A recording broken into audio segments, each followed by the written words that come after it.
गोविन्दाय नमो नमः। आपदामपहर्तारं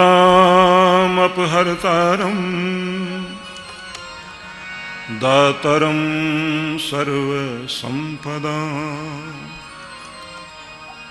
लोकाभिरामं श्रीरामं भूयो भूयो नमाम्यहम्।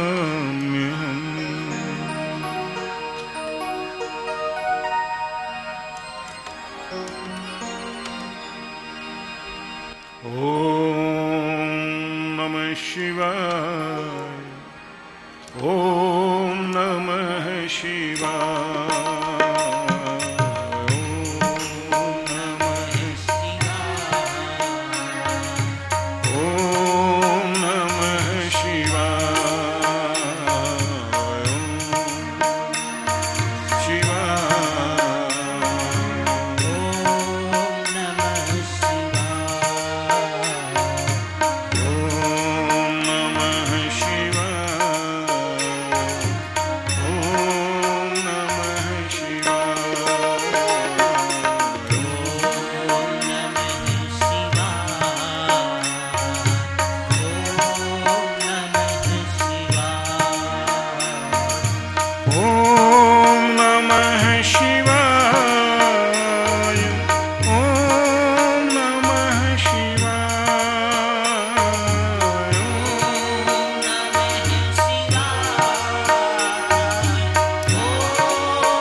गुरु स्वर है, गुरु शक्ति है प्रत्येक व्यक्ति के अंदर, जो उसे ऊपर उठने के लिए प्रेरित करती है। जो निरंतर अपने गुरु से जुड़ा है, जो गुरुमुख है, जिसका ध्यान अपने गुरु की ओर जुड़ा हुआ है, गुरु के विचारों को अपना विचार बना लेता है, उन्हीं से प्राणित तो होता है, प्राणों को जोड़े हुए है, वह निरंतर प्रकाश की ओर बढ़ेगा, अंधेरों में नहीं जाएगा। वह गिर भी जाए तो फिर उठेगा। इसलिए सदैव उस शक्ति को जो हमें नव निर्माण की ओर प्रेरित करती है, उसे पुकारिए। वह शक्ति जो विकास की ओर ले जाती है, वह शक्ति जो हमारे अंदर आनंद को भरती है, लय में ले आती है। तीनों शक्तियां ब्रह्मा विष्णु महेश की शक्ति है। तीनों केंद्रित होकर गुरु के माध्यम से शिष्य की ओर बढ़ती हैं। जो गुरु के प्रति केंद्रित है वह त्रिदेवों के प्रति केंद्रित है। त्रिदेवों के प्रति केंद्रित होते हुए अपने जीवन को आगे बढ़ाता है। इसलिए आइए उच्चारण करें सभी।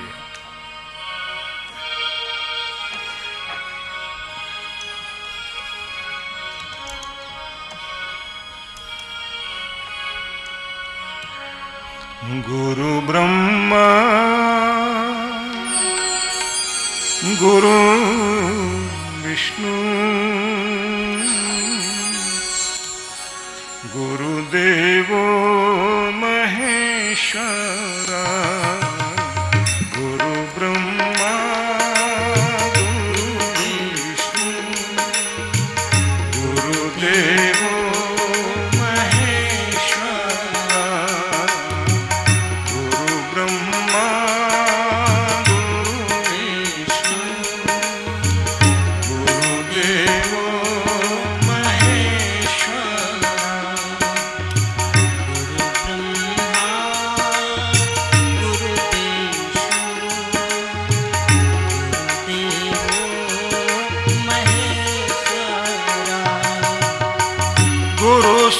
साक्षात् परब्रह्म तस्मै श्री गुरुवे नमः। गुरु साक्षात् परब्रह्म तस्मै श्री गुरुवे नमः। गुरु साक्षात् परब्रह्म तस्मै श्री गुरुवे नमः। गुरु ब्रह्मा गुरु विष्णु गुरुदेवो महेश्वरा।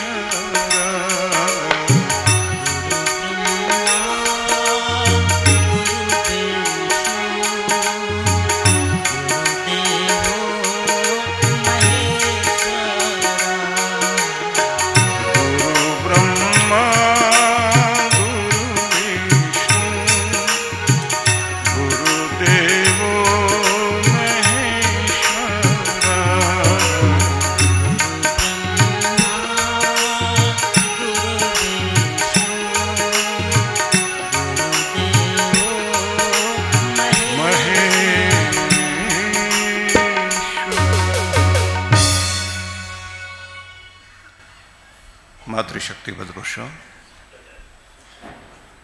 संध्या काल की इस पवित्र वेला में हम सभी इस पुण्य नगरी पूना में सत्संग प्रांगण में बैठे हुए भगवत चर्चा करने के लिए उपस्थित हैं। भगवान श्री कृष्ण ने जो अमृत में संदेश दिया गीता के माध्यम से, जिसमें अर्जुन को माध्यम बनाया, पूरी मनुष्य जाति के लिए संदेश दिया, उस पर चिंतन करते हुए जिस कड़ी तक हम लोग पहुंचे थे, कहा जा रहा था, कृष्ण कहते हैं मच्चित्ता मदगत प्राणा बोधयन्तः परस्परम कथयन्तस्य माम नित्यम तुष्यन्ति च रमन्ति च। जिनके मन मुझ में रमे हुए हैं, जिनके चित्त मुझसे जुड़ गए हैं, भगवान से। मदगत प्राणः, जिनके जीवन मुझे अर्पित हैं, जिनके प्राणों में मैं बस गया हूं, जिनके प्राण मेरी ओर लगे हुए हैं। बोधयंत परस्परम, जो एक दूसरे को परमात्मा जनाने के लिए, समझाने के लिए चर्चा करते हैं, जिनकी बातचीत में ईश्वर उतर आया है। गुरु और गोविंद, गुरु से गोविंद की ओर की जो यात्रा है, उस यात्रा में यह बड़ा महत्वपूर्ण है कि आपके मन में परमेश्वर उतरे, चिंतन में परमेश्वर उतरे। इस तरह के प्राणों तक परमात्मा का नाम उतर आए, आते जाते श्वास में उसका नाम सिमरन चलता रहे। आपकी बातचीत में परमेश्वर का जिक्र हो। फरीद ने जो कहा था, फरीदा उठ फरीदा जिक्र कर, फिक्र करेगा आप तो सारा दिन फिक्र करता है ना, तो फिक्र छोड़, जिक्र कर। उठ फरीदा जिक्र कर, फिक्र करेगा आप। तेरी फिक्र वो करेगा, तेरी चिंता वो करेगा, तू तो उसका जिक्र करने में लग, तू उसकी चर्चा कर। तेरी सारी चिंताएं जो तेरे मन में रहती हैं, उन चिंताओं को बाहर निकाल, क्योंकि चिंता उसके हवाले कर, और तेरा कार्य तो केवल इतना है कि उसको स्मरण कर, उसकी याद अपने अंदर बसा, और जो उसका हो जाता है फिर उसे कोई संताप नहीं रह जाता, फिर उसे कोई पीड़ा नहीं रह जाती। वो कमल की तरह तालाब में सजा रहता है, सुशोभित रहता है। इसलिए ये ध्यान देने की बात है कि हमारे नित्य निरंतर मन में परमेश्वर की चर्चा हो। परमेश्वर की चर्चा करने के लिए हमें इस बात को ध्यान रखना होगा, जैसे कबीर साहब ने कहा कि तुम्हारा जो ये देह है, इस देह को समझो कि परमात्मा का मंदिर है। इस घट अंदर बाग बगीचे, इसमें सृजनहारा हो, इसी के अंदर निर्माण करने वाला मालिक बैठा हुआ है। इसी में बाग बगीचे हैं, मतलब अंदर बाग बगीचे खिले हुए हैं तो बाहर भी बाग बगीचे अनुभव में आएंगे। इसलिए जो लोग ध्यान में बैठते हैं तो ध्यान में चक्र साधना करते हुए अलग अलग चक्रों में अलग अलग संख्या की पंखड़ियों से युक्त पुष्प दर्शन किया जाता है। जैसे आपके आज्ञा चक्र में 2 पंखड़ियों का कमल है, तो कहीं 12 पंखड़ी, तो कहीं 16 पंखड़ी, कहीं 4 पंखड़ी का। ये अंदर पुष्प हैं। देखा जाए तो पूरा शरीर खोलकर देख लिया जाए तो कहीं कोई फूल नहीं है, लेकिन ये अद्भुत बात है, सितार को पूरा खोल दिया जाए तो कहीं संगीत नहीं है। पूरी बांसुरी को तोड़कर देख लीजिए, संगीत नहीं है, लेकिन सारा संगीत ही बांसुरी से, सितार से प्रकट होता है। खोलकर देखने से पता नहीं लगेगा। कोई व्यक्ति कहे कि मुझे भूख लगी है और डॉक्टर कहे कि मुझे दिखाओ कहाँ लगी है, आदमी दिखा नहीं सकता कि भूख कहाँ लगी है। अंदर दर्द हो रहा है, इशारा करता रहेगा व्यक्ति, यहां है यहां है, डॉक्टर कहेगा कहाँ है बताओ। इसलिए आपको ये कहना चाहता हूं कि आपके अंदर बहुत कुछ है, लेकिन वो खोलने से, देखने से पता नहीं लगेगा, लेकिन होता है। तो आपके अंदर जब ध्यान में बैठेंगे तो कुछ ऐसी चीजें फूल की तरह अनुभव होंगे, जहां पर अलग अलग तरह के रंग, अलग तरह के स्वर, अलग तरह की शक्तियां आपके अंदर विराजमान हैं। जब वो शक्तियां जागृत हो जाती हैं तो ये अद्भुत बात है। किसी का चैतन्य, किसी की एकाग्रता किसी एक दिशा में बढ़ जाए तो कोई सेनापति बन जाएगा, कोई संगीतकार, कोई कवि बन जाएगा, कोई कलाकार बन जाएगा, कोई निर्माण करता हुआ राजमिस्त्री, कोई आर्किटेक्ट, कोई संख्या में लगा हुआ है। तो अद्भुत बात है कि उसके जीवन में हिसाब किताब का इतना कुछ अंदर ज्ञान आ जाता है, संख्याओं का आनंद लेता है। वो संख्या का आनंद लेते हुए देखता है असंख्य संसार है, जितनी गिनती जीरो से ऊपर है उतनी गिनती जीरो से नीचे भी है, और आखिर में व्यक्ति असंख्य पर पहुंच जाता है। व्यक्ति एक सेकंड का लाखवां हिस्सा भी गिनता है। इसलिए भगवान शिव के लिए कहा जाता है कि वो काल पुरुष है। कालः सृजति भूतानि, काल ने ही प्राणी मात्र को जन्म दिया। कालः सृजति भूतानि, काल संघर्ति प्रजा, और वही समेट लेता अपने अंदर सारे प्राणी मात्र को। सर्वे कालस्य वशग, सभी काल के वश में है। काल पुरुषाय नमो नमः, इसलिए उस काल पुरुष को नमन करते हैं। तो काल पुरुष परमात्मा, लेकिन उसने इस शरीर के अंदर ही तरह तरह के वो रूप जो आपको बाहर दिखाई देते हैं सब अंदर रखे हुए हैं। इस घट अंदर बाग बगीचे, इसमें सृजनहारा हो।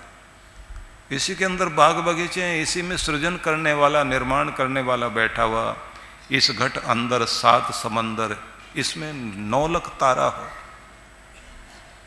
इसी में 9 लाख मतलब असंख्य तारे, इसी में 7 समुद्र। इस घट अंदर पारस मोती, इसमें परखनहारा हो। मोती भी, हीरे जवाहरात भी अंदर ही हैं। प्रश्न उठेगा कि इतना कुछ अंदर है तो पता कैसे लगे? तो देखिए, किसी ने अगर बहुत सुंदर डिजाइन किए, किसी ने डिजाइन किया ताजमहल, तो किसी ने एफिल टावर, किसी ने चाइना की दीवार बनाई, जो आश्चर्यचकित कर देती हैं चीजें। निर्माण करने वाले व्यक्ति के मन में पहले कल्पना आई, पहले मन में आपके आती है चीज और उसके बाद में कागज पर उतरती है। मन में नहीं हो तो फिर कागज में भी नहीं उतरेगी, और मन में पहले से कुछ नहीं होता। एक बिजली सी चमकती है आपके अंदर, एक अचानक आइडिया आता है, अचानक सूझता है आपको कुछ नया। जो ये नया सूझता है और फिर उस पर आप काम करने लग जाएं। आप आश्चर्य करते हैं कि ये सूझा कैसे मुझे। जब भी आप अपने मूड में होंगे, जब भी दुनिया से बेखबर, चिंताओं से बेखबर, जब भी आप शांत और जब भी आप आनंद की अवस्था में होंगे, उस समय किसी एक चीज पर ध्यान टिकाकर उसको मस्ती से आप देख रहे हो, कुछ नया और बेहतर क्या हो सकता, और अच्छा क्या सोचा जा सकता है। ऐसे जैसे आप मूड में होते हैं, अचानक बिजली कौंधेगी आपके अंदर, आइडिया आ जाएगा और फिर नया निर्माण होता है। अब आप सोचेंगे कि आपके अंदर अपने आप आइडियाज आ रहे हैं। नहीं, अपने आप नहीं आते। बस आपको तो अपना बर्तन तैयार रखना है। बरसने वाली बूंदे तो परमात्मा से आते हैं, वहां से आकर गिरता है आपके अंदर। बिजनेस वाले को नए बिजनेस के आइडियाज मिलते जाएंगे, कलाकार को नई कला, संगीतकार को नई धुन, कवि को नई कविता। इसलिए जो ज्यादा बड़े कलाकार हैं वो हर समय सावधान रहते हैं। चार्ली चैपलिन, जिसने हास्य को एक नया रूप दिया, इतना बड़ा हास्य कलाकार, हास्य अभिनेता, वॉइस रिकॉर्डर अपने बिस्तर के पास रखकर सोता था। रात में सपने में कोई चीज आ गई, उठ के एकदम हड़बड़ाहट में, और उसको रिकॉर्ड करता था वो, खो ना जाए कहीं। कुछ संगीतकार अपने पास वॉइस रिकॉर्डर पॉकेट में, आजकल तो आपके फोन में रहता है, साज छेड़ते छेड़ते अचानक कोई ट्यून मन में आने लगी। कभी कभी तो साज भी नहीं छेड़ना पड़ता, ट्यून आ गई, स्नान करते हुए आ जाएगी।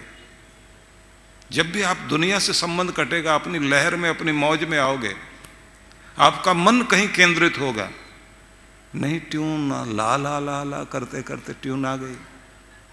हाँ, उसने उसी समय दौड़ के, कुछ तो आधा नहाना छोड़कर जाके रिकॉर्ड करते हैं उसी समय, बाथरूम में रखा हुआ है, रिकॉर्डर रखा हुआ, खो ना जाए, अभी ना खो जाए कहीं,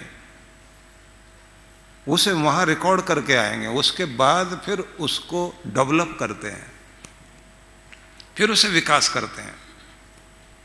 ये कुछ धुन आई थी मन में, फिर उसके साथ दूसरी, फिर तीसरी, ऐसी चीजें जोड़ते हैं। बाद में फिलर जोड़े जाते हैं। फिलर जोड़ते समय दूसरे बजाने वाले, संगीत वाले लोग बैठ जाते हैं, अच्छा इसमें ये भी जुड़ सकता है, इसमें ये भी जुड़ सकता है, अच्छा ट्यून थोड़ी स्लो हो रही है, थोड़ा तीखा बनाना है, अच्छा ये भी डालें, फिर ये साज करें तो और सुंदर बनेगा। वो बाद में सब सजावट है, यहां दिमाग लगाकर सजाया जा रहा है। आदमी आ गया तो उसके बाद आभूषण आ जाएंगे, जब आदमी नहीं है तो फिर आभूषण क्या करेंगे? ये बाद में आभूषण सजाते हैं। आभूषण सजाने के लिए दिमाग लगाओगे, लेकिन जो मूल चीज है वो तो अपने आप परमात्मा देता है, वो अपने आप उतरती है। आपको पता नहीं लगेगा कि कब आपके अंदर कौन सी नई चीज उतरी। और एक मजे की बात और देखिए, आप चिंताओं में पड़ जाओ और आपका ध्यान चिंता में रहे, और नई चिंता ऐसे उतरेगी ऊपर से, और नया डर, ये तो मुझे सोचा ही नहीं था, ये और मुसीबत नहीं, आप ऐसे करोगे फिर। इसलिए सदगुरु कभी भी आपको ये नहीं कहता कि चिंताओं में, आप परेशानियों में मन लगा के रखो, समाधान पर ध्यान दो। अच्छा ऐसे भी सुलझा सकता हूं, अच्छा ये तरीका भी हो सकता है, और क्या तरीका हो सकता है, अच्छा बेहतर तरीका क्या हो सकता है, बस इस पर ध्यान दो आप। जब बेहतर बेहतर तरीके पर आप जब सोचने लग जाते हैं, और फिर उनकी जो आपने तरीके सोचे उसमें कमी कहाँ रहेगी, उसे और ठीक करना, और ठीक करना, तो ये सब जब करने लग जाते हैं तो समाधान समझ में आने लग जाते हैं। और आपको जब सुलझाना आ जाए समस्याओं को, फिर आपको कभी भी समस्या आएगी, आप कहेंगे मैं सुलझा लूंगा, मैं ठीक कर लूंगा, तरीका निकल आएगा कोई ना कोई। घर के लोग परेशान हो रहे होंगे, वो कहेगा आप घबराओ नहीं, मैं कोई ना कोई तरीका ढूंढ लूंगा, आएगा कोई ना कोई तरीका, कोई ना कोई चीज निकल आएगी। लोग कहेंगे बताओ तो सही क्या, बोले अभी नहीं बता सकता, लेकिन कुछ आएगा अंदर से, क्योंकि वो साहसी हो गया, इसलिए उसको समस्या का समाधान समझ में आता है, डरे हुए आदमी को नहीं आएगा। तो निवेदन है सभी से कि आप अपने अंदर उस एकाग्रता को बनाओ, जिस एकाग्रता में आप पात्रता विकसित करते हैं, पात्र बन जाते हैं, और परमात्मा आपको छूता है, और आपको समस्याओं का समाधान ही नहीं, भगवान आपको शक्ति से संपन्न कर देता है, क्योंकि अंदर ही सब कुछ है। अंदर से निकालना सीखो, अंदर का दोहन करना सीखो, अपने अंदर के हीरे मोती का लाभ उठाना सीखो। किसी ने भी बाहर से कोई ट्यून अगर नकल ना की हो, असलियत बाहर से कभी नहीं आती। हाँ, ये हो सकता है कि बाहर घटती हुई घटनाओं से प्रेरणा ले सकते हो। पंछी को उड़ता देखकर इंसान ने उड़ना सीखा, तैरते हुए मछलियों को देख करके व्यक्ति ने तैरना, और अंदर अंदर चलने वाली मछलियों को देखकर पनडुब्बियों का निर्माण हो गया। पुल बनाने वाले भी जीव हैं। एक ऊदबिलाव की तरह का जीव होता है जो जर्मनी में है, उस जीव की आदत ही ऐसी है, पेड़ों को काटेगा बहुत जल्दी जल्दी, और उन्हें गिराकर पानी के अंदर पुल सा बना लेता है, उसके अंदर अपना घर बनाता है, वहां वो बच्चे देता है। तेज धार बहती रहती नीचे से। आदमी ने देखा, उसके बाद पुल निर्माण की स्थितियां बनी। जैसे महिलाएं स्वेटर बुनती हैं, ऐसे एक दर्जी पक्षी होता है, वो अपनी चोंच से घोंसला बुनता है।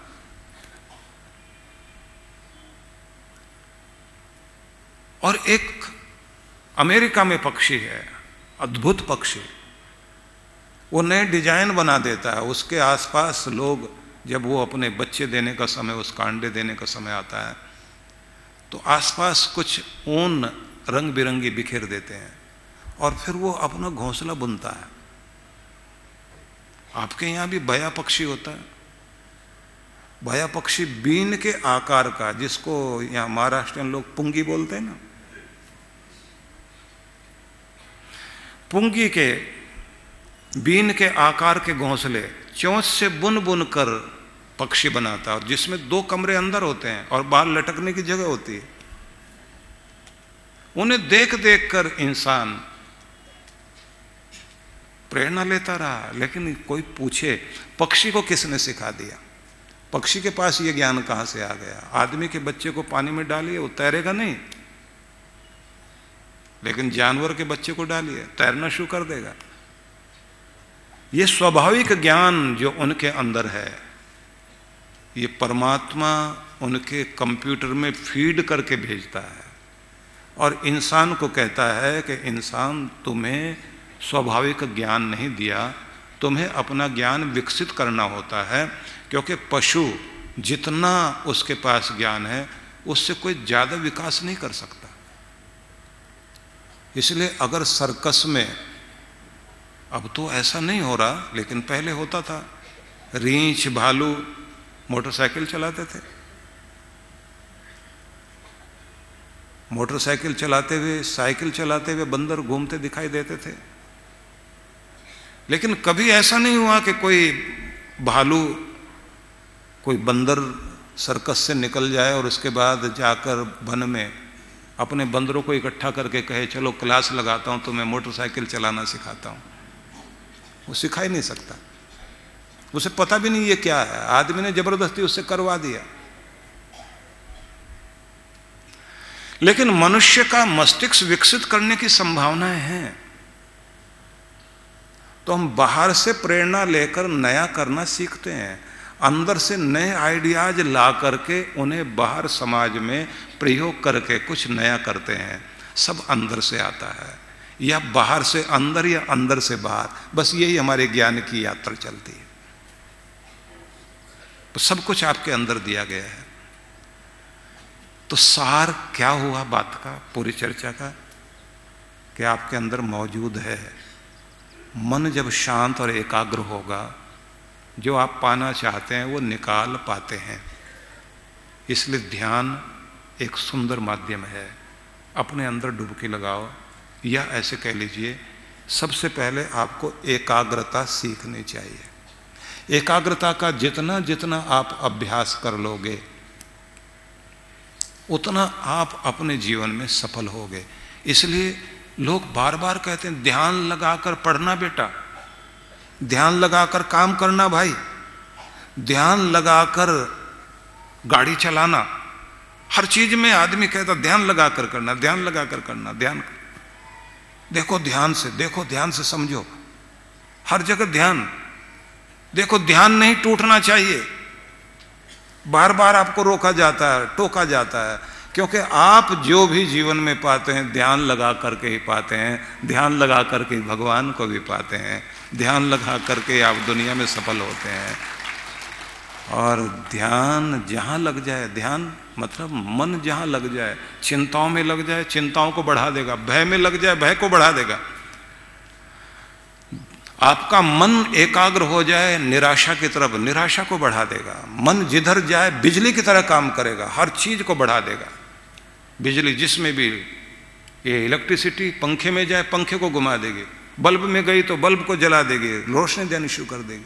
आपका मन जहां जाएगा उसी को बढ़ा देगा।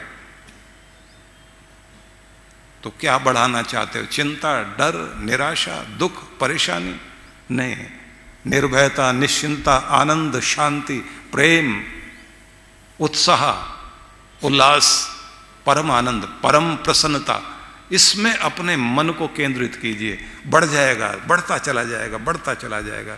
इसलिए मन को काबू में रखना, मन को लगाना, मन को टिकाना, मन को एकाग्र करना, मन के द्वारा वो पाना जो हम पाना चाहते हैं। आप सोचेंगे बातें बहुत अच्छी, आपने नक्शा तो बता दिया, चले कैसे। कभी कभी हम लोग इसी तरह के प्रवचन सुनते हैं, ये करने से ये बहुत अच्छा होता है, ऐसा होता है, वैसा होता है। तो उसमें फिर ये समझ में आता है कि किसी ने कहा कि खांसी बहुत है, आप बताइए इलाज क्या है। बोले खांसना छोड़ दो, ठीक हो जाएगा। अब कोई खांसना छोड़ दे, कितनी देर रोकेगा खांसी? ये तो एक बार शुरू हो जाए, अगर दूसरे को भी थोड़ी थोड़ी लगी भी होती है ना, एक को देख के दूसरे की भी प्रेरणा जागती है। इधर वाला खांसता, उधर वाला भी खांसता है, एक उबासी लेगा, दूसरा भी उबासी लेगा, तार झंझनाने लग जाते हैं। खुजली की बीमारी किसी को, डॉक्टर के पास गया, खुजली बहुत है, बेटा एक ही इलाज है, खुजलाना छोड़ दो, बस खांसी, खुजली ठीक, खांसना छोड़ दो, खांसी ठीक। ऐसे कहने से तो किसी का कुछ नहीं होता। तो अगर हम ये कह दें नहीं खांसी ठीक करना है, और कमाल की बात है जब खांसी को याद कराओ ना, खांसी की बात भी करो, जिसकी थोड़ी बहुत रुकी होती है वो भी बाहर आने को हो जाती है, अपने आप जागती है वो। खांसने को मन होता है, एक दो ने तो ऐसे करके खांस भी लिया अभी, ये रोकने से नहीं रुकती है। तो डॉक्टर ऐसा इलाज नहीं बता सकता, ऐसा इलाज अगर बताएंगे तो फिर ठीक नहीं होगा।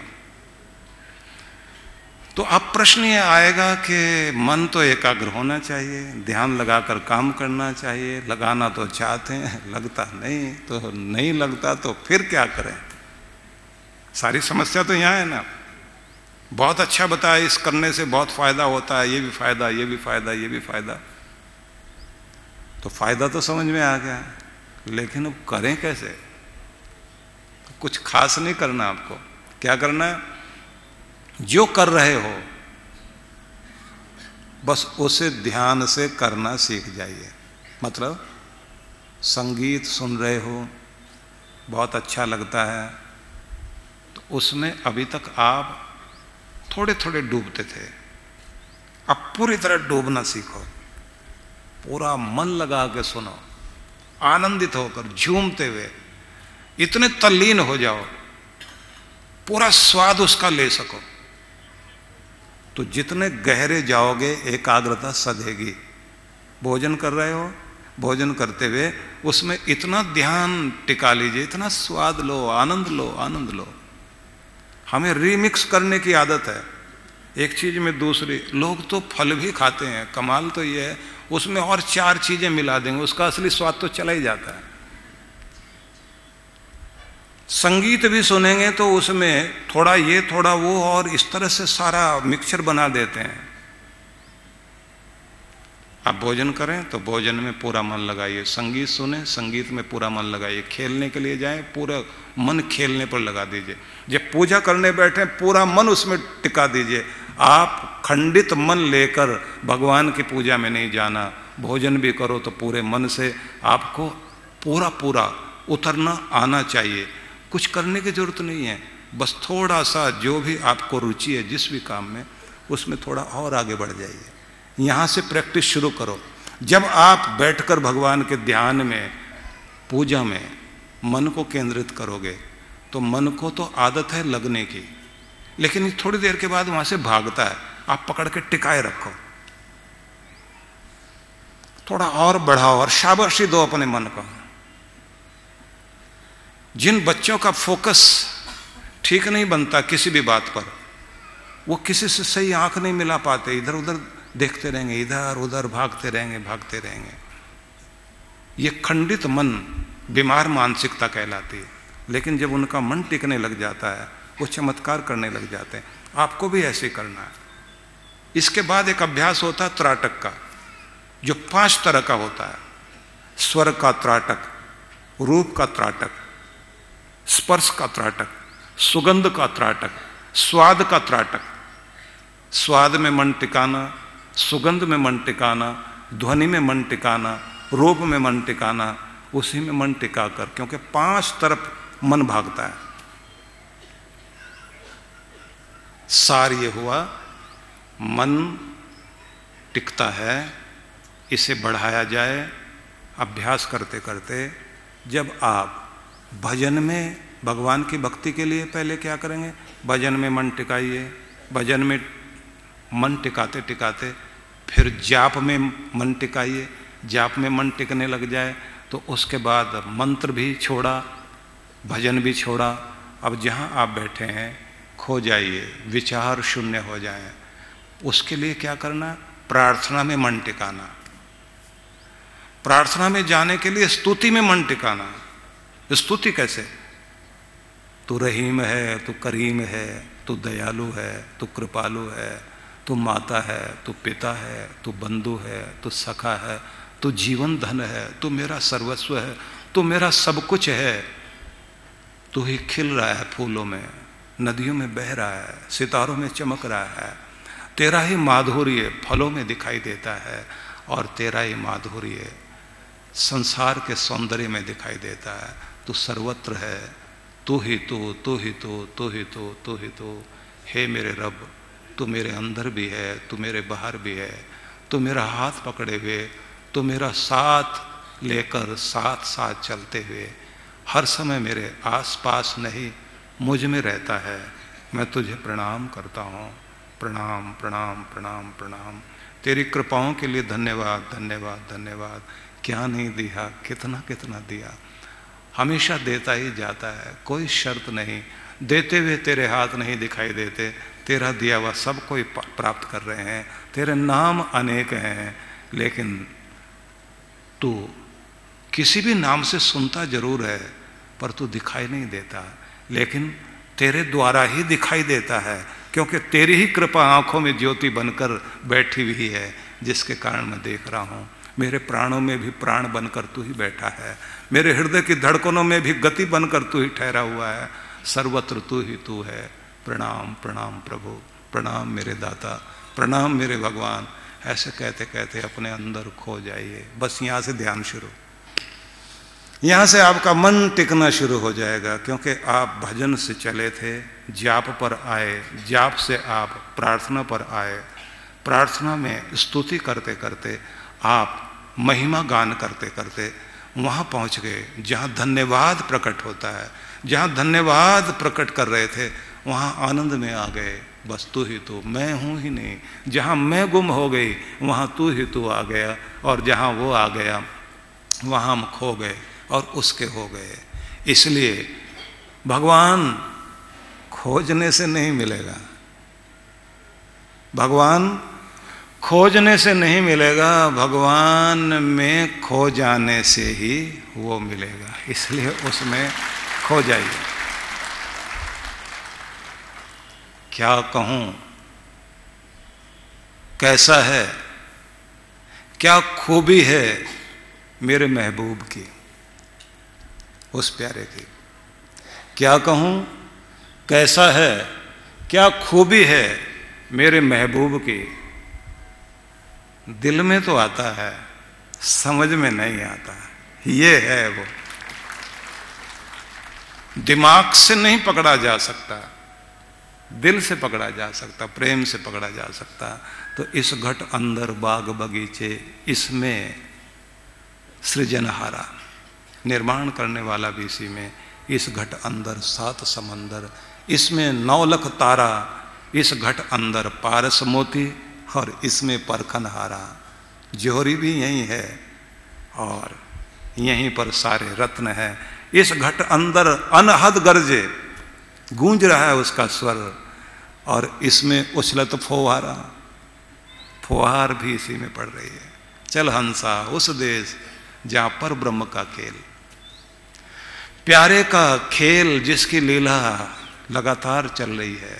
चल हंसा उस देश जहां पर ब्रह्म का खेल, ज्योति जले अगम की बिन बाती बिन तेल। चल हंसा उस देश, उस देश, उस देश। कबीर पुकार रहे हैं। वहां जाना है। कहत कबीर सुनो भाई साधो, इसमें साईं हमारा, बस इसी में हमारा मालिक रहता है।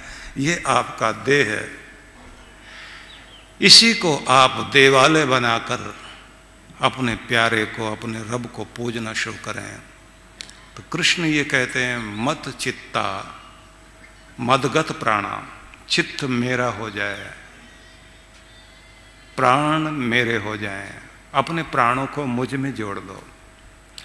जिसका मन मुझ में रम गया, जिसके प्राणों में मैं बस गया, जो एक दूसरे को जानकारी मेरी ही दे रहे हैं, अपनी मैं की नहीं, जिनके कथन में, चर्चाओं में ईश्वर उतर आया, जो मेरी चर्चा करते हुए माम नित्यम तुष्यंति, कथयंतस्य माम नित्यम तुष्यंति, मेरा कथन करते करते संतुष्ट होते हैं, कोई अच्छी चर्चा की, रमंती से, और आनंद भी लेते हैं। कृष्ण आगे कहते हैं, अर्जुन तेषाम सतत युक्तानाम भजताम प्रीतिपूर्वकम, ऐसे जो मुझसे निरंतर निरंतर निरंतर जुड़े हुए लोग हैं, लगातार लगातार लगातार जो मुझसे बंधे हुए हैं और प्रेम पूर्वक भजन करते हैं, डर से नहीं, लालच से नहीं, डरा कर की गई भक्ति भक्ति नहीं है, लालच में की गई भक्ति भक्ति नहीं है। जो प्रेम से बज रहे हैं, स्वभाव में उतर आई भक्ति, गीत गाते हैं। अद्भुत लगता है। अभी गवर्नमेंट थोड़ा थोड़ा बाउल साधुओं को, फकीरों को सम्मान देते हुए उनकी कुछ स्मृतियों को सामने ला रही है। जो बंगाल में बाउल फकीर लोग हैं, कोई मंदिर नहीं बनाएंगे, हाथ में अपना साज लेकर कहीं भी खड़े होकर प्यारे को पुकारते हैं, भगवान के गीत गाते हुए चलते हैं। अद्भुत लोग हैं, गीत गाते हुए आनंद लेंगे। और उन लोगों के गीत भी अद्भुत हैं। एक समय में उन पर हमने चर्चा की थी, उनके संदेशों पर। लेकिन यहां मैं सार ये कहना चाहता हूं कि आपको ये देखने की आवश्यकता नहीं कि आप मंदिर में खड़े होकर के ही भजन करोगे। आपको ये देखना है कि आप अपने कार्यस्थल में, अपनी भोजनशाला में, अपनी फैक्ट्री में, अपने ऑफिस में, जहां आप बैठते हैं उसे ही मंदिर बना लीजिए। मंदिर बनाने का मतलब वहां मूर्तियां रखकर पूजना शुरू नहीं करना, अपने कर्म को पूजा बना लेना है। जब आपका कर्म पूजा बन जाएगा तो बस आप कबीर की तरह चादर बुनते बुनते भी उसमें अपने राम को बुनना शुरू कर देंगे। जैसे कबीर ने कहा था, पूछा कि क्या कर रहे हो, तो वो कहते थे भगवान का मंदिर बना रहा हूं। ये चादर बुन रहे हो, बोले इसमें राम को बुन रहा हूं। इसलिए गीत भी वैसे ही, राम नाम रस बीनी चदरिया, जीनी जीनी बीनी चदरिया। जो कर रहे हो उसमें भगवान को जोड़ लीजिए। जहां आप बैठे हो वहीं से रास्ता भगवान की तरफ जाना शुरू हो जाएगा। तो आपको क्या क्या करना है, मैं जो कहूंगा अब उसे आप ध्यान से सुनेंगे, जल्दी जल्दी सुनेंगे और उसे पकड़ने की चेष्टा करेंगे। क्योंकि अभी तक मैंने आपको लकीरें खींच करके थोड़ा लाइन पिक्चर बनाई, रेखा चित्र बनाया, अब रंग भरते हैं थोड़े थोड़े उसमें, और पकड़ने की चेष्टा करना। तो हर दिन आपको ये कोशिश करनी है कि आप अर्जन में लगे थे अब तक, अब विसर्जन की ओर बढ़ना है। अर्जन से विसर्जन की ओर यात्रा शुरू करनी है। कितना इकट्ठा कर लिया इसमें ने, कितना फैला दिया और बांट दिया, कितना बो दिया परमात्मा की राह में।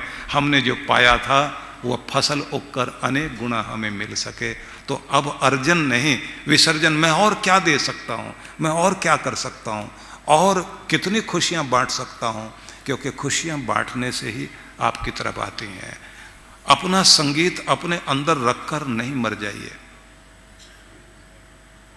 उस संगीत को प्रकट करो, अपनी कला को प्रकट करो। कितने कितने ऐसे वैद्य हैं जिनको बहुत अच्छे फार्मूले मालूम हैं, लेकिन वो अपने बेटे को देना चाहते हैं और दे नहीं पाए। बेटा सीखना नहीं चाहता, वो देना चाहते थे अपने बेटे को, और किसी को सिखाना नहीं चाहते थे, और उनकी कला उनके साथ मर गई। तो अर्जन से विसर्जन, तनाव से संतुलन, व्यथा से व्यवस्था। मैं जल्दी बोल रहा हूं, आप पकड़ नहीं पाएंगे, थोड़ा सरल करता हूं। व्यथा जीवन में है, व्यथित हैं सभी, तो व्यवस्था करना शुरू करो।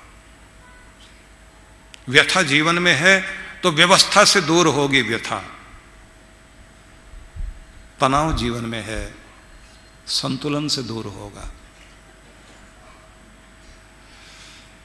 जितना संतुलित होते जाओगे तनाव दूर होता जाएगा। इसलिए शुभ का स्वागत करना है। अपने सामने कागज पर लिखकर रख लीजिए, हर दिन शुभ का स्वागत करूंगा, अशुभ का नहीं। मेरी और अशुभ चीजें आ रही होंगी, उन्हें हटा दूंगा। अशुभ विचार हटो, तो ऐसे नहीं कहना अशुभ विचार हटो। शुभ का स्वागत है, शुभ विचार, पवित्र विचार। जैसे देखो ये अशुभ विचार है, शुभ नहीं है, अशुभ भी नहीं कहो, ये शुभ नहीं है जाओ, ये शुभ है आओ। वेलकम शुभ के लिए। वेलकम जो लिखते हैं आप घर में, तो किसके लिए? सज्जन के लिए, चोर के लिए तो नहीं लिखते ना। अगर आ जाए तो, और आते कहे कि आपने लिखा हुआ था स्वागतम, आ गए इसलिए आ गए। ना भी लिखो, वो खिड़की से भी आएगा, कहीं से भी रास्ता बनाकर आएगा। बुरा विचार कहीं से भी आ जाएगा। शुभ के लिए द्वार खोल दीजिए। शुभ विचार, वो विचार जो आपको ऊपर उठाएं, जो आपको जगाएं, जो आपको आगे लेकर जाएं, गिरने से बचाएं, नई शक्ति दें आपको, उनका स्वागत। शुभ विचारों का स्वागत कीजिए। शुभ कल्पना, मैं धीरे धीरे बोल रहा हूं। शुभ कल्पना, कल्पना भी करो, शुभ की करो। अशुभ की कल्पना कर बैठे, अशुभ सामने हाजिर। पागल को कहो आग मत लगाना, वो कहेगा अब तो याद करा दिया, अब तो जरूर लगाऊंगा। याद क्यों कराया? बुरे को अगर आप याद करोगे, बुरा हाजिर हो जाएगा। तो शुभ कल्पना कीजिए। नहीं समझ में आया तो ऐसे समझना, जिस ऊंचे शिखर पर जाना चाहते हो, कल्पना से अपने आप को वहां बैठा हुआ देखो। जिस ऊंचे शिखर पर जाना चाहते हो, कल्पना से अपने आप को वहां बैठाओ और उसी के लिए चिंतन करो, उसी के लिए प्रार्थना करो, उसी के लिए प्रयास करो। एक दिन वहां जरूर बैठे हुए नजर आओगे।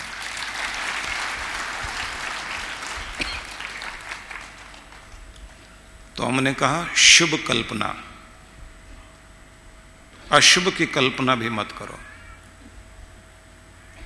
इमेजिनेशन अद्भुत चीज है। जब आप किसी कल्पना में लग जाते हैं, प्रार्थनाओं में भी अपनी कल्पना का सहारा लीजिए। बेटी की शादी चाहते हो तो आप उस मंडप की कल्पना करो जहां बाहर स्वागत द्वार बना हुआ है और वहां बेटी का नाम लिखा हुआ है।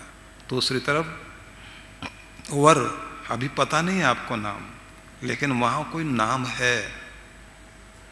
फिर आप महसूस कीजिए शहनाइयां बजती हुई, फिर महसूस करना स्वागत द्वार पर आप खड़े हुए हैं, बारात का स्वागत हो रहा है, ढोल बज रहे हैं, जयमाला पहनाते हुए और फेरे होते हुए अनुभव करो।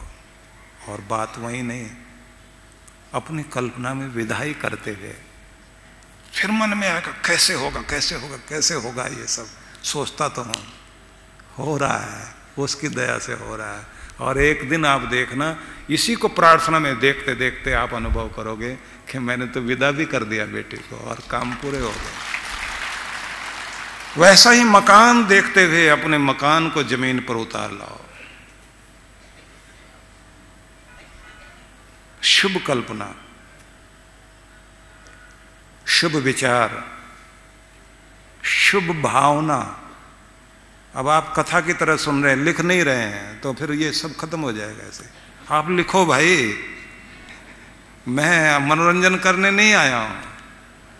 मनोरंजन करने वाले बहुत लोग हैं, मैं फार्मूला दे रहा हूं, आप करो तो सही जीवन में, और उसके बाद देखना आपके जीवन में चीजें घटेंगी, निश्चित रूप से घटेंगी।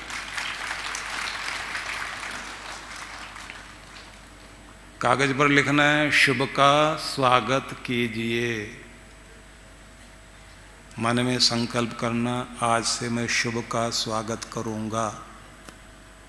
मेरे मन मस्तिष्क में शुभ विचार चलेंगे, अशुभ को मैं नकार दूंगा, शुभ को सिंहासन पर बैठाऊंगा। शुभ विचार वे विचार हैं जो निरंतर मुझे आगे लेकर जाते हैं। शुभ विचार वे विचार हैं जो मेरे अंदर प्रसन्नता लाते हैं। शुभ विचार किसी को हानि पहुंचाने के लिए नहीं होते। मैं किसी की रेखा काट कर छोटी करने के लिए तैयार नहीं हूं। अपनी रेखा बढ़ाना चाहता हूं, मेरी रेखा बढ़ती चली जाए, बढ़ती चली जाए।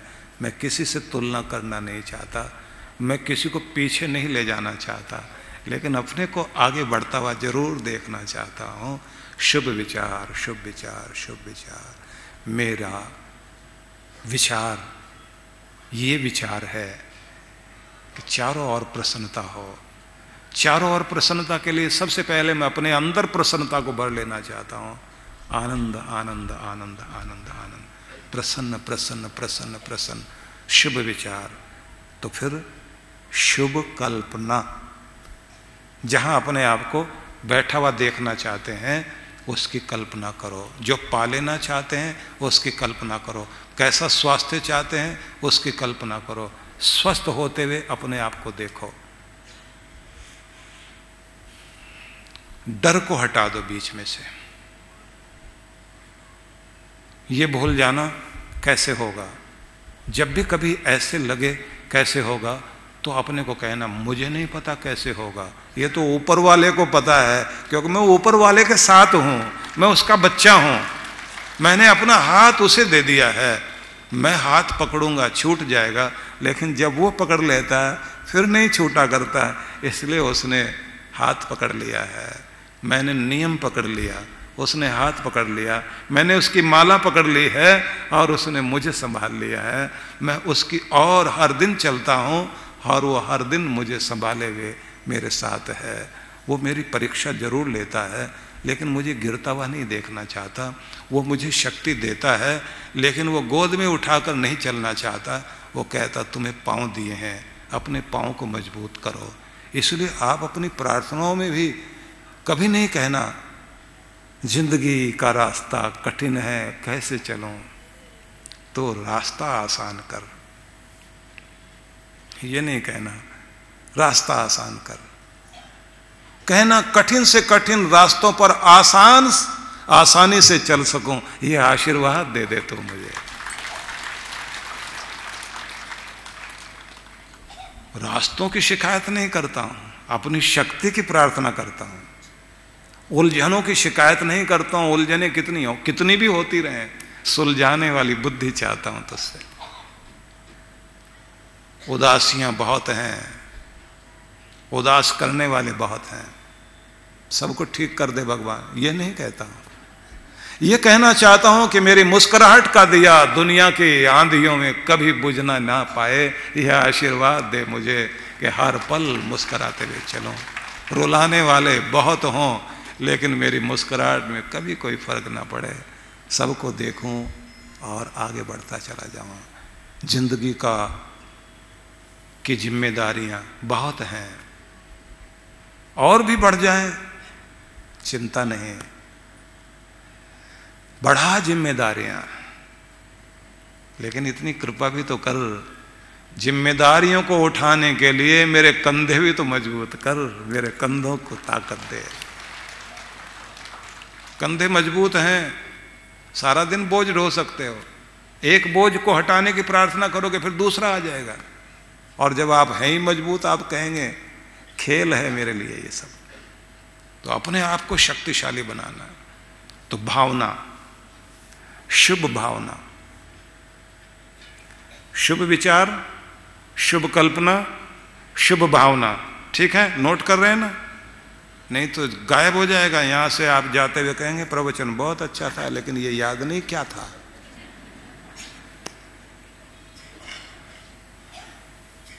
आप सारा दिन क्या करते हैं?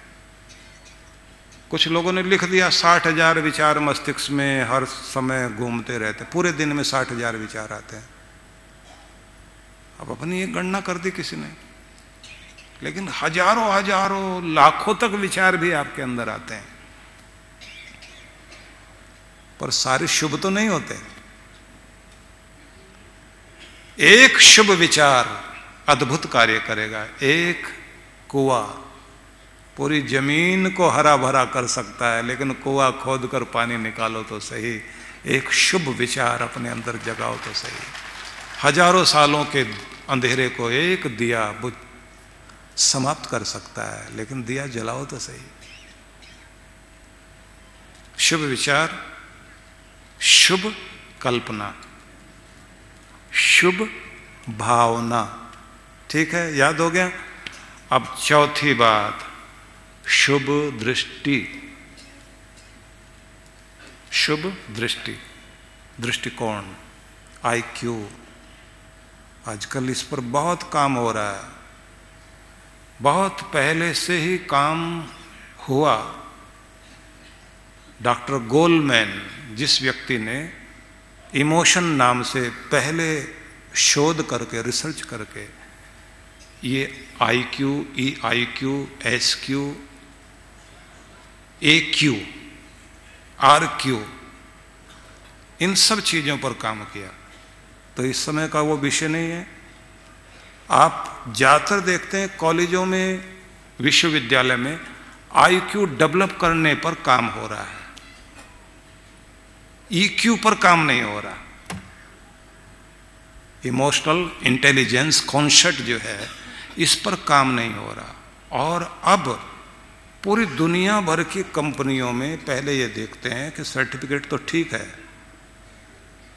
इसे काम कराना भी आता है या नहीं, काम लेना भी आता है या नहीं, परिस्थितियों का सामना करना भी आता है या नहीं। अब क्योंकि IQ, EQ, अब AQ पर जा रहे हैं लोग, एडवर्सिटी कोटिएंट। समस्या, दुख, परेशानी एकाएक आ जाए, उस समय आप कैसे उसका सामना करते हैं? जल्दी घबरा जाएंगे, छोड़ के भाग जाएंगे, या सबको पीछे हटाकर कहेंगे मैं आ रहा हूं आगे, आप घबराओ नहीं, मैं ठीक करूंगा। साहस से साहस बढ़ता है, कायरता से कायरता बढ़ती है, डर से डर बढ़ता है। जो साहसी बन जाते हैं वो देखने में भले ही पतले दुबले हों, लेकिन वो जो काम कर जाएंगे दूसरा नहीं कर सकता। हिंदुस्तान के वो वीर जवान, 22 से 28 साल की उम्र के नौजवान, कारगिल की बर्फीली फिसलने वाली चोटियों पर अपने कमर पर 40 किलो वेट बांधकर और ऊपर से बरसते हुए गोलों का सामना करते हुए युद्ध जीतकर हिंदुस्तान को जीत दिलाकर दिखा दिया कि ये होती है वीरता। मांगे हुए बाहर से हथियार ला सकता है पड़ोसी मुल्क, हिम्मत नहीं ला सकता। हिम्मत यहां है। इन हिम्मत वाले दिलेर लोगों ने दुनिया को दिखा दिया कि कितने भी बड़े हथियार का सामना करने की ताकत हमारे पास है। यह है एक क्यों मुसीबत का सामना करने की ताकत। तो दृष्टि, शुभ दृष्टि, दृष्टिकोण जितना अच्छा हो, मेरी ओर से 6 दिखाई देगा, आपकी ओर से 9। अपना भी दृष्टिकोण समझना, दूसरे का भी। शुभ दृष्टिकोण बढ़िया बना लीजिए। शुभ को देखने की नजर, देखो तो सही आपका मन आपको क्या क्या दे देगा। जो कृष्ण ने यह कहा कि मेरे लिए तुम्हारा मन समर्पित हो जाए, तुम्हारा जीवन मुझसे जुड़ जाए, तुम्हारी वाणी मेरा कथन करने लग जाए, तुम मुझ से जुड़कर संतुष्ट होने लग जाओ, आनंद मनाने लग जाओ, मैं तुम में इस तरह उतर आऊं कि तुम थको नहीं चर्चा करते हुए। बस तभी तेषाम सतत युक्तानाम भजताम प्रीतिपूर्वकम ददामि बुद्धि योगम, तब मैं तुम्हें वो बुद्धि दूंगा जिससे तुम मुझे प्राप्त कर सकोगे, तब तुम्हें वो युक्ति दूंगा, तब तुम्हें वो मस्तिष्क दूंगा कि जिससे तुम राह बना पाओगे। वो रास्ता बनता कैसे, वही मैं आपको बता रहा हूं। वो रास्ता बता रहा हूं कि आपको बस इतनी तैयारी करनी है, इसके लिए अलग से कुछ नहीं करना। आप जैसे रह रहे हैं रोज, बस आपको क्या करना, विचार शुभ करो, कल्पनाएं शुभ, भावना शुभ। शुभ भावना से किसी से हाथ मिलाते हो, गर्म जोशी से, प्रेम से, आनंद से, उत्साह से मिलो। गुलदस्ता भेंट करो ना करो, लेकिन चेहरे पर मुस्कुराहट रखकर प्रेम से किसी से मिलके तो देखिए, इससे बड़ा गुलदस्ता क्या होगा। भावना शुभ हो, भावना से भगवान मिलते हैं।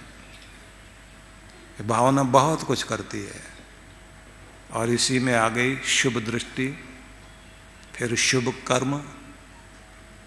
जो भी आप कर रहे हैं वो शुभ तो है, शुभ आचरण, शुभ व्यवहार। बस यहां जाकर रुक जाना।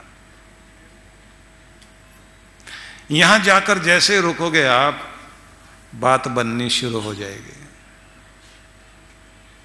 अभी आपको शब्द याद हुए हैं, थोड़ा थोड़ा इनमें उतर जाना, क्योंकि तभी आपको समझ में आएगा कि जो कहा जा रहा है वो क्या है। कर्म शुभ बन जाए, जो कर्म आपको शांति दे, आनंद दे, प्रेम दे, शक्ति दे, बस वही कर्म आप करिए। ये कर्म मेरे लिए नहीं, जो आपके लिए नहीं, छोड़ दीजिए। एक बात और, जो भी आप करते हैं उसमें अपना बेस्ट दीजिए। जैसे कैसे काम निपटाने की आदत नहीं। इससे अगली बात, कर्म करिए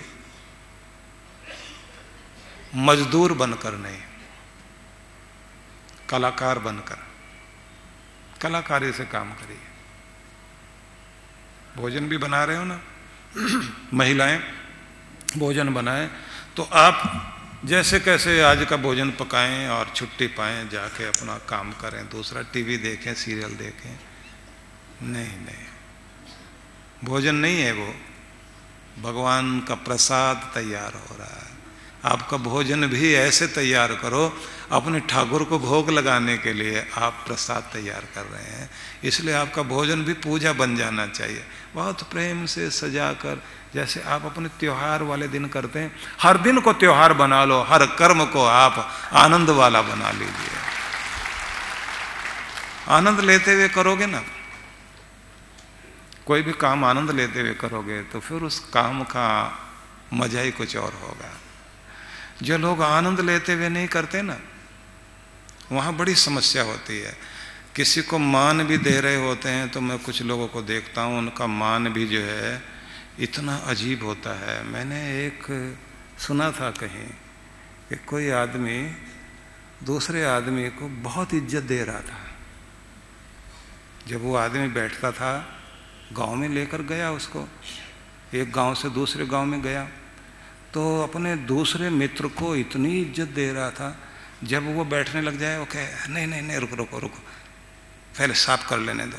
तो वो पहले साफ करे, अपनी जमीन को साफ करता है। कुर्सी पर बैठे तो कहे नहीं नहीं रुको रुको, पहले कुर्सी साफ करके फिर बैठा है, अब बैठिए।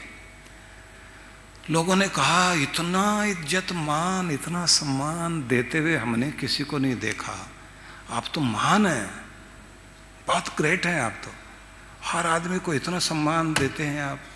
अपने मित्र के लिए तो आप कमाल कर रहे हैं। कुर्सी पर पहले झाड़ के फिर उसको बैठाते हैं, जमीन पर बैठने लग जाए तो आप उसे कहते हैं पहले साफ करने दो। इतना सम्मान कैसे दे रहे हैं, कमाल है, आप तो बहुत ऊंचे हैं। बोले बात यह है कि इसको सम्मान नहीं दे रहा हूं, यह आदमी मेरी नई धोती पहन के आया है, झगड़ा ये और कोई बात नहीं। तो खराब तो मेरा ही कपड़ा होगा ना, इसका तो कुछ बिगड़ने वाला नहीं। कुछ लोगों का मान इसी तरह का होता है, उनको दूसरे का नहीं, अपनी छोटी सी चीज की भी परवाह है, दूसरे की परवाह नहीं। वो झूठा सम्मान है। झूठा सम्मान किसी के लिए भी करोगे वो सम्मान सम्मान नहीं। दिल से आप दो शब्द भी कह दोगे, आपके भी मन को अच्छा लगेगा, दूसरे को भी अच्छा लगेगा। इसलिए आप थोड़ा सा इतना तो जरूर कर लेना, आज से अभी से नया होने की चेष्टा करना। नया वर्ष आया, नई ऋतु आने लगी है, हवाओं का रुख बदल गया, आसमान स्वच्छ हो गया। इसी समय आपको भी स्वच्छ हो जाना। डालियों पर कुछ नई कोपलें फूटने लगी हैं। अब वसंत के आगमन की तैयारियां हैं। कुछ वसंत आपके जीवन में भी आ जाना चाहिए। कुछ नए राग छेड़ने की, गुनगुनाने की आदत डालो। हर दिन एक ही डर्रे पर, एक ही रास्ते पर, एक ही तरह से चलने की आदत नहीं। अपने कपड़ों को नए ढंग से पहनना शुरू कर दो। अपनी रिंगटोन नई बना लो। फोन लेके बैठे रहते हैं ना, रास्तों पर जिन पर आप जाते हैं, जहां जाते हैं जाओ वहीं थोड़ा सा मोड़ मोड़ के इधर से उधर से होके जाओ। कुछ नया नया करो अपने घर के अंदर। अपने सामान को थोड़ा सा चेंज करके अपनी टेबल को इधर के बजाय उधर की तरफ लगा के देखिए। कुछ नए ढंग से आप अपनी बेडशीट पर चादर बिछा के देखिए। कुछ तो बदलाव लाओ, आपके जगह में परिवर्तन आए, आपके सोच में परिवर्तन आए, आपके रास्ते में परिवर्तन आए, आपके पहनने में परिवर्तन आए, आपके मन में परिवर्तन आए। आपके लिए पूरा परिवर्तन आते आते आप एकदम अपने आप को नया कर लें। आपके विचार नए हों, आपकी सोच नई हो, आपके गाने नए हों, आपका ढंग नया होंगे आप पुराने, लेकिन पुराने नहीं रह पाओगे। नहीं तो नया साल आता रहेगा, विचार नए नहीं होंगे, मस्तिष्क नया नहीं होगा, नया साल भी पुराना हो जाएगा। मस्तिष्क नया हो गया, साल पुराना क्यों ना हो, आपके लिए नया ही हो जाएगा। इसलिए आपको नया होना है, आपको ताजा होना है, ताजगी से भर जाना है, ताजगी अंदर लानी है। ताजा होने के लिए कहीं और जाने की जरूरत नहीं है, कोई साबुन तेल लगाने की जरूरत नहीं। नए विचार, नई सोच, नया ढंग, नई तरंग, नई उमंग, नया उल्लास आपके जीवन में आए, बात बनेगी। इसलिए ये विचार भी जब आप सुन रहे हैं तो जरा ताजगी के साथ सुनना। जैसे कोई बच्चा किसी चीज को सुनता है एकदम करने को तैयार हो जाता है, उद्यत हो जाता है, ऐसे आपको भी उत्साह में रहना है, उत्सव में रहना है और उत्साहित होते हुए उत्साहित करना भी है, जागे रहना है। तो अभी से लिख कर लगा लें अपने सामने, ये मेरा रेजुलेशन है, इस वर्ष का संकल्प है, मैं इसको पूर्ण करूंगा। तो अब आज से ही कुछ नया करने के लिए आप तैयार हो जाइए और रंग में रंग जाइए परमात्मा के। परमात्मा के रंग में रंगने के लिए कोई अलग से कुछ करने की जरूरत नहीं है, बस जहाँ से हम चल रहे हैं यहीं से कुछ नया करना। तो सुबह हम बैठेंगे, कैसे रंग भरना है। मैंने आज सुबह जब बताया था कि त्रिदेव, त्रिशक्तियाँ, सृजन की शक्ति, विकास की शक्ति, आनंद की शक्ति, एक ही शब्द में अंतर में बैठी हुई वो शक्ति एक के माध्यम से, एक अक्षर ब्रह्म के माध्यम से जागृत की जा सकती है। उससे आप कैसे बांसुरी के इन स्वरों को छेड़ते हुए अपने अंदर संगीत कैसे प्रकट कर सकते हैं, इसकी चेष्टा हम करें। तो सुबह हम लोग उस पर प्रयास कर रहे थे, प्रयोग भी चल रहा था, थ्योरी भी चल रही थी। कल सुबह फिर हम उसमें आगे बढ़ेंगे। मैं चाहूँगा कि आप पूरे उत्साह के साथ यहाँ आएँ, क्योंकि 2 दिन बीत गए हैं।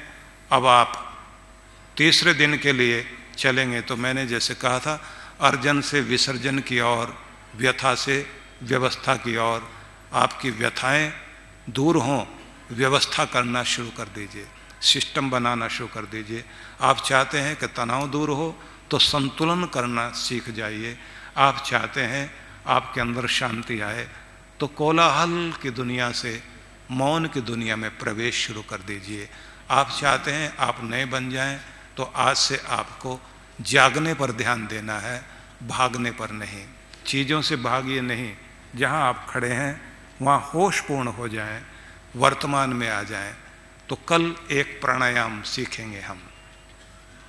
वो प्राणायाम सुबह के समय करेंगे, जिस प्राणायाम का मतलब होगा कि प्राण खींचिए भविष्य का अपने अंदर, भविष्य को खींचकर अंदर ले आओ पूरी शक्ति के साथ, अपने सपनों को खींचकर अपने अंदर ले आओ और अपने अंदर अपने वर्तमान को टिका कर रखो, अपने आनंद को, अपनी मस्ती को।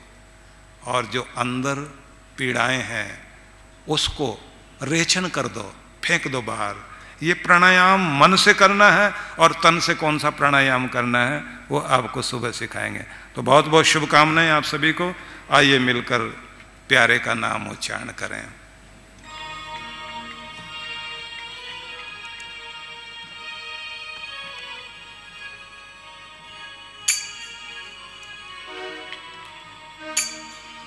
गिरिराज धरम। भगवान शिव पर्वत पर बैठे हैं, अर्थात उनका वो आसन जो अड़ोल है, हिलता नहीं। समस्याओं का पहाड़ उंगलियों पर उठाए हुए कृष्ण खड़े हैं और सबसे कह रहे हैं अपना अपना हाथ लगा लो।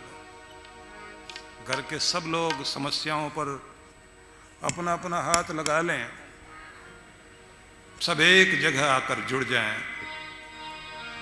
समस्या नहीं रहती। गिरिराज धरम मैं तो तेरी शरण, गिरिराज धरम मैं तो तेरी शरण, गिरिराज धरम मैं तो तेरी शरण, गिरिराज धरम मैं तो तेरी शरण, गिरिराज धरम मैं तो तेरी शरण, गिरिराज धरम मैं तो तेरी शरण, गिरिराज धरम मैं तो तेरी शरण, गिरिराज धरम मैं तो तेरी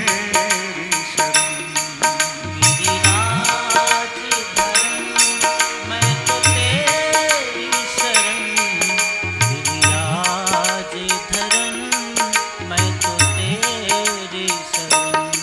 गिरिराज धरम मैं तो तेरी शरण, गिरिराज धरम मैं तो तेरी शरण,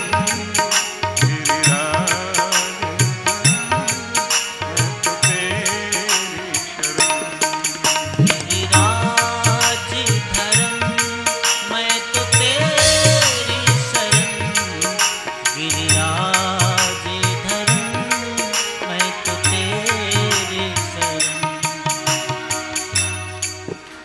आपने सुना है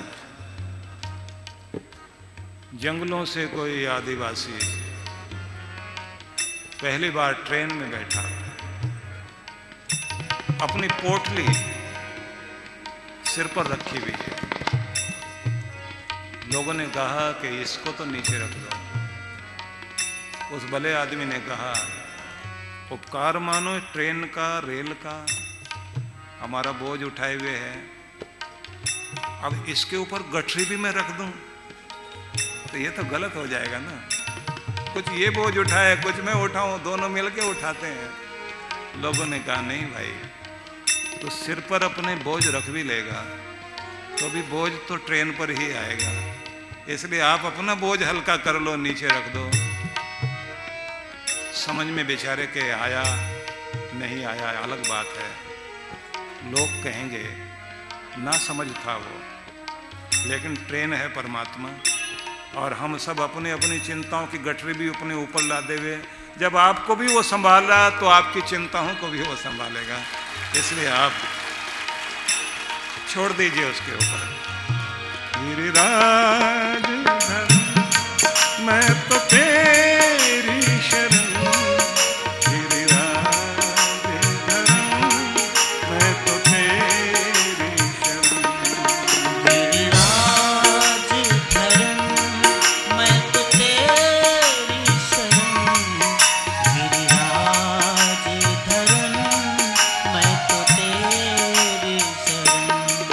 भोलेनाथ प्रभु मैं तो तेरी शरण, दयानाथ प्रभु मैं तो तेरी शरण, भोलेनाथ प्रभु मैं तो तेरी शरण, दयानाथ प्रभु मैं तो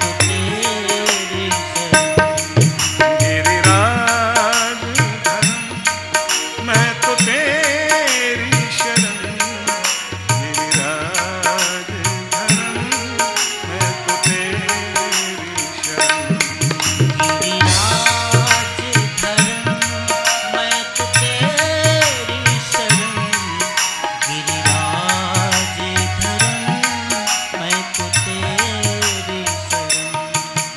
रघुनाथ प्रभु मैं तो तेरी शरण, दीनानाथ प्रभु मैं तो तेरी शरण, रघुनाथ प्रभु मैं तो तेरी शरण, सीतानाथ प्रभु मैं तो तेरी शरण।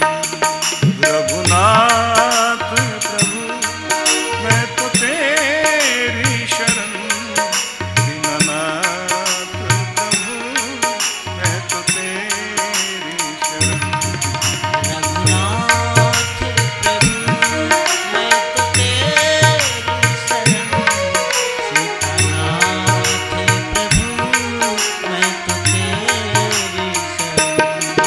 गिरिराज धरम मैं तो तेरी शरण, गिरिराज धरम मैं तो तेरी शरण, गिरिराज धरम मैं तो तेरी शरण, गिरिराज धरम मैं तो तेरी शरण। सर्वे भवन्तु सुखिनः, सर्वे सन्तु